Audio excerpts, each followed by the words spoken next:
अस्सलाम वालेकुम जी, welcome back to my channel. आज मैं आप लोगों के साथ फालसे की शरबत की ऐसी ज़बरदस्त रेसिपी शेयर करने वाली हूँ जिसको बना के आप लोग महीनों तक स्टोर कर सकते हैं। और इसके अंदर क्या ऐसी ख़ास चीज़ डालेंगे कि आपका बना हुआ शरबत ख़राब ना हो और टेस्ट बिल्कुल बाज़ार वाला ही आए। तो चलिए जी, रेसिपी को स्टार्ट करते हैं। बिस्मिल्लाहिर्रहमानिर्रहीम। यहाँ पे मैंने ले लिए हैं तकरीबन आधा किलो फालसे, जिनको हमें अच्छी तरह से धो लेना है। 2 से 3 पानी इसमें से अच्छे से गुजार लेने। उसके बाद इसको डाल लेंगे एक पैन के अंदर और इसके अंदर हमने आधा लीटर पानी डालना है। आधा किलो फालसे हैं तो उसके अंदर आधा लीटर ही पानी जाएगा। अब हमने इसको मीडियम हाई फ्लेम पे चूल्हे पे पकने के लिए छोड़ देना है तकरीबन 10 मिनट के लिए।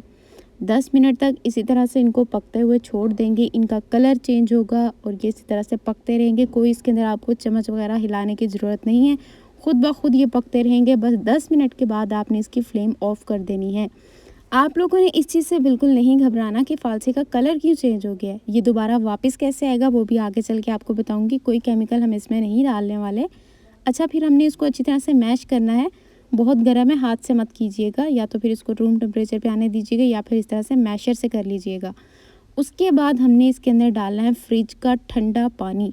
ध्यान रहे, हमने फ्रिज का ठंडा पानी ही डालना है, गर्म नहीं डालना, टूटी वाला भी नहीं डालना। हमने फ्रिज का ही ठंडा पानी डालना है। उसके 2 फ़ायदे हैं। एक तो ये कि इसका कलर जो है वो दोबारा से वापस आ जाएगा, एंड दूसरा ये कि ये एकदम जल्दी से ठंडे हो जाएंगे। अच्छी तरह से मैश करके मैंने इनको छान लिया था और छान लेने के बाद इसको हमने दोबारा से उसी बर्तन के अंदर डाल लेना है और इसके अंदर हमने तकरीबन 2 कप भर के डाल देने हैं चीनी के। चीनी डाल के हमने इसको दोबारा से मीडियम हाई फ्लेम पे पकने के लिए छोड़ देना है और फिर इस तरह से इसके ऊपर झाग इकट्ठी होना शुरू हो जाएगी। इस झाग को आपने बहुत ही एहतियात से हल्के हाथ से इस तरह से आहिस्ता आहिस्ता से ऊपर से उठा लेना है। मतलब जितनी झाग होगी चम्मच की मदद से सारी हमने इसके ऊपर से हटा देनी है। झाग को हटाने के 2 फ़ायदे, एक तो ये कि आप शरबत को जितना टाइम मर्जी स्टोर करें ये कड़वा नहीं होगा, और दूसरा ये कि शरबत का जो कलर है वो बहुत ही खूबसूरत आएगा।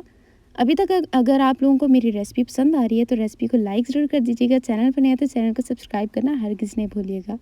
अब अगर आप इसको स्टोर करना चाहते हैं 5 से 6 माह के लिए या 2 से 3 माह के लिए भी, तो हमने इसके अंदर 1 चुटकी भर के डाल देनी है टाटरी। टाटरी नहीं है आपके पास तो आप 1 चम्मच भर के सिरका डाल सकते हैं। इससे क्या होगा कि आपका शरबत 5 से 6 माह तक ईज़िली आप स्टोर कर सकते हैं फ्रिज के अंदर रख के। उसके बाद 1 चम्मच भर के इसके अंदर मैंने डाला है काला नमक, जो कि इसके टेस्ट को और भी 4 चाँद लगा देगा। अब जैसे ये ठंडा होगा, रूम टेम्परेचर पे आ जाएगा, हम इसको किसी भी एयर टाइट बॉटल के अंदर डाल के फ्रिज में स्टोर कर सकते हैं। और इसको हम सर्व भी 2 तरीक़ों से कर सकते हैं।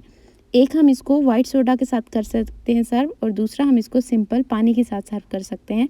ये बहुत ही ख़ास बात है इसकी, और दोनों ही फ्लेवर में बहुत ही ये लाजवाब बनता है। एक बार ज़रूर ट्राई कीजिएगा, आपको ये रेसिपी बहुत पसंद आने वाली है। तो उम्मीद करती हूँ आज की मेरी रेसिपी आप लोगों को पसंद आई होगी। वीडियो पसंद आई है तो इसको ज़रूर शेयर कीजिएगा। मिलते हैं फिर नेक्स्ट वीडियो में, तब तक के लिए मुझे दुआ में याद रखिएगा। अल्लाह हाफिज़।